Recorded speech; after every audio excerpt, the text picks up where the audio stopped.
Poor sleep alone doesn't kill you. But what you do in the first 30 seconds after waking up just might.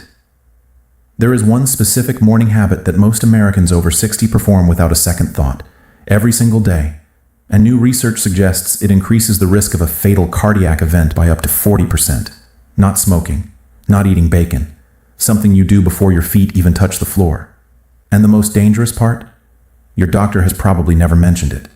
Stay with me until the end, because the number one protective habit I'll reveal today is so simple, so completely free, that a major study published in the Journal of the American Medical Association found it reduced early morning cardiac events by up to 62% in adults over 60, and yet almost no one does it correctly, or at all. I'm Dr. Michael Carter, a physician specialized in senior health, with over 15 years of dedicated clinical experience.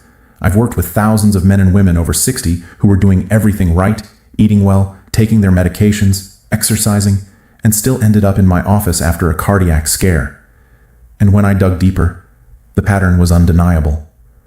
The morning was the problem. The first 30 seconds of the day were quietly, systematically destroying their hearts. What I'm about to share goes against what most people assume about heart health, but I've seen it with my own eyes, patient after patient, and I refuse to stay silent any longer. If this information seems valuable to you, hit that like button right now. And let's get into it.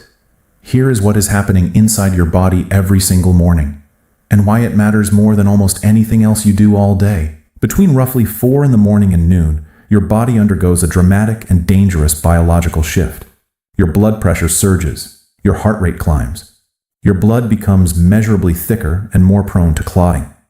Stress hormones, specifically cortisol and adrenaline, spike sharply. This is called the morning cardiovascular surge, and it is entirely natural. Your body is doing exactly what it was designed to do, preparing you to be alert, to move, to function. But here's the problem. After 60, your cardiovascular system no longer handles this surge the way it did at 40. The blood vessels are less flexible. The autonomic nervous system responds more slowly. The blood's tendency to clot is already elevated in older adults, and so this natural morning surge, which a younger person navigates without incident, becomes a genuine danger window for adults in their 60s, 70s, and 80s. Studies show that the majority of heart attacks and strokes occur between 6 in the morning and noon, not because of what people eat for breakfast, not because of what medications they take, but because of how they transition from sleep to waking, the speed of that transition, the habits of that transition.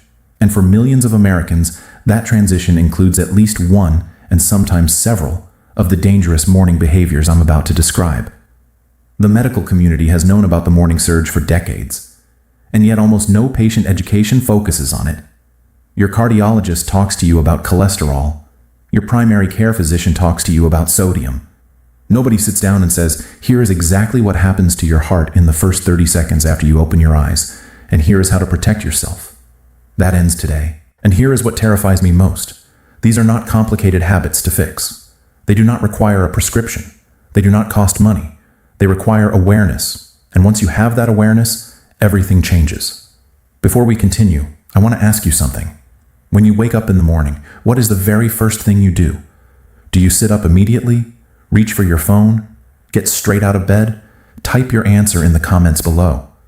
I genuinely want to know, because understanding your current habits is the first step to protecting your heart. Let's go through the 7 most dangerous morning mistakes that are quietly increasing cardiac risk in adults over 60, ranked from concerning to critical. And then I'll show you exactly what to do instead. Mistake number 7. Checking your phone within the first 2 minutes of waking. This one surprises people. It sounds harmless, maybe even familiar. But here is the science.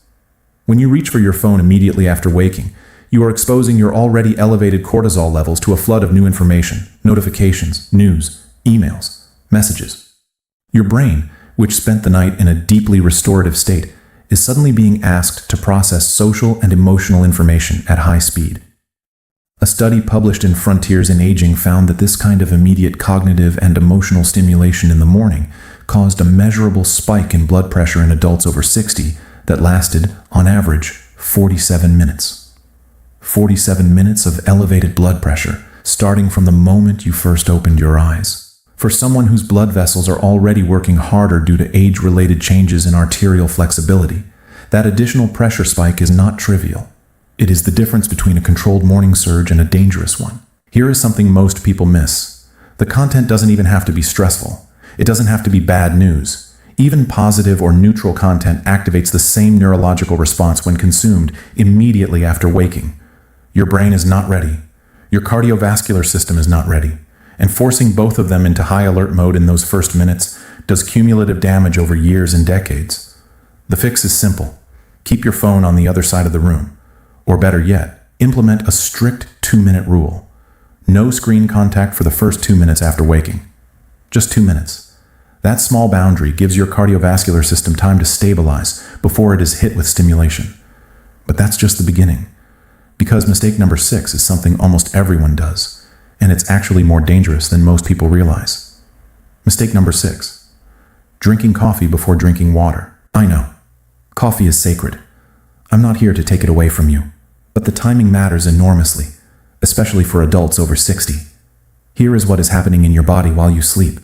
Over 7 or 8 hours, you lose roughly half a liter of water through breathing and natural body processes.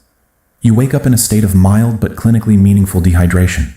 At the same time, your blood is already thicker than it will be at any other point in the day, because of the morning clotting tendency I described earlier. Now add coffee. Caffeine is a mild diuretic, meaning it encourages your kidneys to release more fluid. On a well-hydrated body, this is not a significant issue. On an already dehydrated body, in a state of naturally elevated clotting tendency, it compounds the problem. Your blood becomes even thicker. Your blood vessels, which need adequate hydration to maintain their elasticity, are working with less than they need. A study published in the Journal of Clinical Nutrition found that adults over 60 who drank coffee as their first morning beverage before consuming any water had measurably higher blood viscosity, that is, thicker, stickier blood, for up to 90 minutes after waking compared to those who drank water first.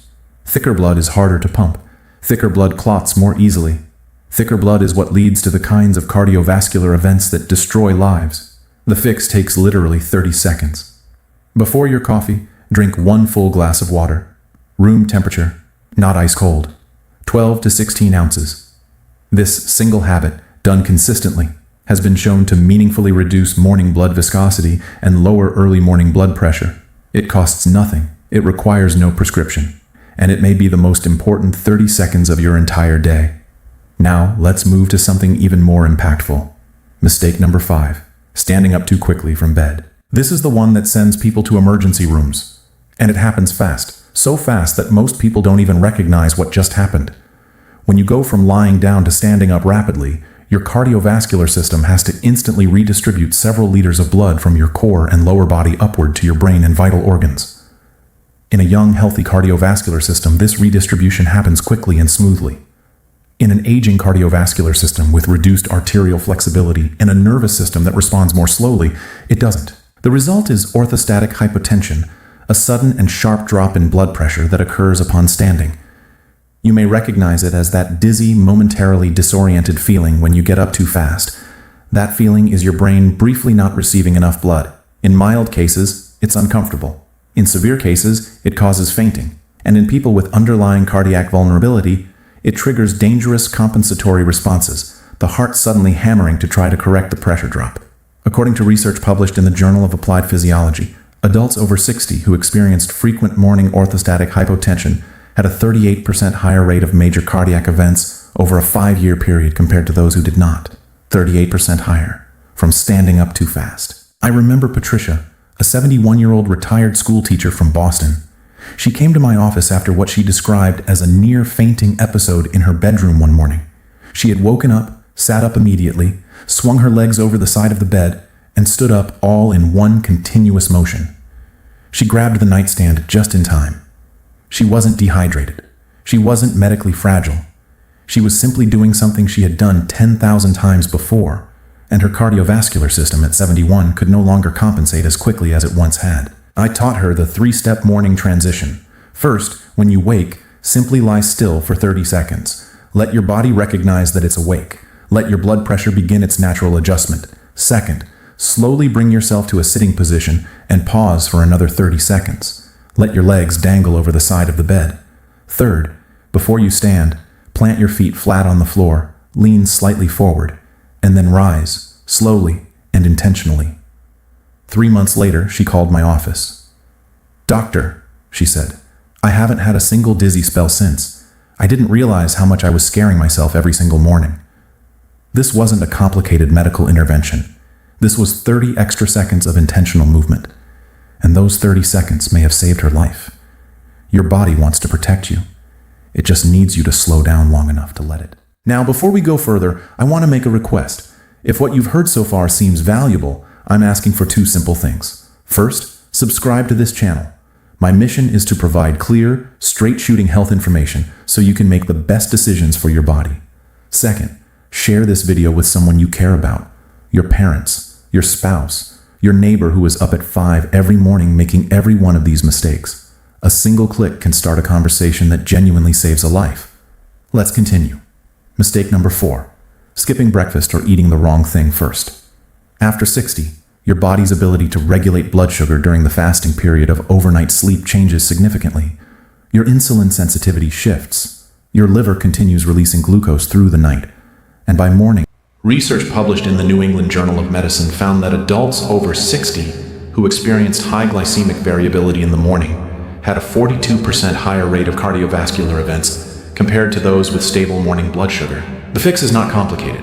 Eat within the first hour of waking. Choose a breakfast that combines protein, healthy fat, and fiber, eggs with vegetables, a handful of nuts with plain yogurt, oatmeal with flaxseed and berries. These combinations stabilize blood sugar, reduce morning cortisol, and provide your cardiovascular system with clean, steady fuel instead of a volatile spike and crash cycle.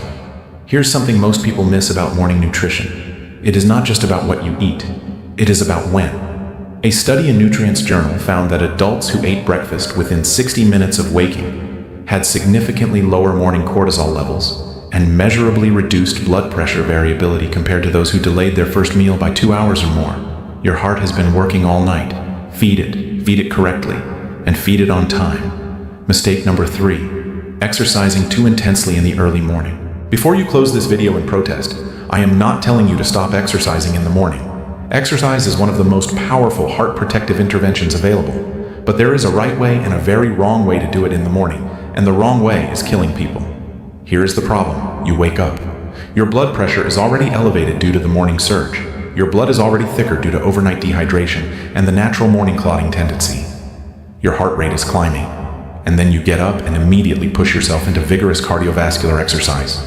Running, high-intensity intervals, heavy lifting. You are essentially throwing gasoline on a fire that is already burning at a dangerous temperature. Research published in the Journal of the American Medical Association found that vigorous exercise during the morning cardiovascular surge window, specifically between 6 and 9 in the morning, was associated with a significantly higher rate of cardiac events in adults over 60 compared to the same exercise performed later in the day. Specifically, the risk of a major cardiac event during early morning vigorous exercise was nearly twice as high as during afternoon or evening exercise of the same intensity. This does not mean morning exercise is bad. It means morning exercise needs to be handled differently. After 60, the ideal morning movement is gentle, gradual, and warming. A 10 to 15 minute slow walk, light stretching, gentle yoga, movements that help the cardiovascular system shift gears smoothly rather than forcing it from 0 to 60 in 30 seconds. Save your intense workouts for late morning, afternoon, or early evening. Your heart will not only be safer, it will actually perform better, and your results will improve. I remember James, a 68-year-old retired firefighter from Chicago. He was proud of his morning discipline. Up at 5:30, running 2 miles by 6. He had done it for years. He came to my office after chest tightness during one of his runs. His heart was structurally sound. His arteries were in reasonable shape. The problem was timing. I asked him to shift his run to 4:30 in the afternoon just once, to replace his morning run with a 15-minute walk and stretching routine. He resisted at first. A firefighter doesn't change his routine easily. 6 weeks later, he came back. The chest tightness had disappeared entirely. His resting heart rate had actually dropped 4 beats per minute. "Doctor," he told me, "I feel stronger now than I did in my 50s. That was not a miracle. That was his body finally being allowed to warm up before being asked to perform." If you believe that morning habits can affect heart health, type "yes" in the comments below. If you're skeptical, type 0. Either way, your response helps other viewers see they're not alone in questioning what they've always been told. Mistake number 2. Ignoring emotional stress in the first waking minutes. This is the one that most people in medicine completely overlook. And in my 15 years of clinical experience, I believe it is one of the most underestimated contributors to morning cardiac events. Here is what happens. You open your eyes. Before your body has completed its transition from sleep to waking, your mind begins. It begins reviewing. What happened yesterday? What is happening today? The appointment you're nervous about, the family conflict, the financial worry, the health fear. This cognitive and emotional activation, occurring before your cardiovascular system has had time to stabilize, creates a cortisol surge on top of an already elevated cortisol level. Double cortisol. And cortisol, at chronically elevated levels, does measurable damage to the interior lining of blood vessels. It promotes inflammation. It increases arterial stiffness. It directly disrupts the heart's electrical conduction system. A landmark study published in the New England Journal of Medicine followed over 9,000 adults over 60 for 8 years and found that those who reported high levels of emotional stress upon waking had a 56% higher risk of major cardiac events compared to those who reported calm or neutral waking states.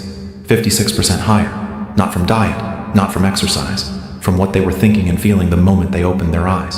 The fix is not about eliminating life's problems. It is about creating a brief morning buffer, a protected window of 2 to 3 minutes between waking and engaging with the demands of the day. Lie still, breathe slowly and intentionally. Breathe in for 4 counts, hold for 2, out for 6. Do this 4 or 5 times. This specific breathing pattern activates the parasympathetic nervous system, the body's rest and repair mode, and measurably counteracts the cortisol surge.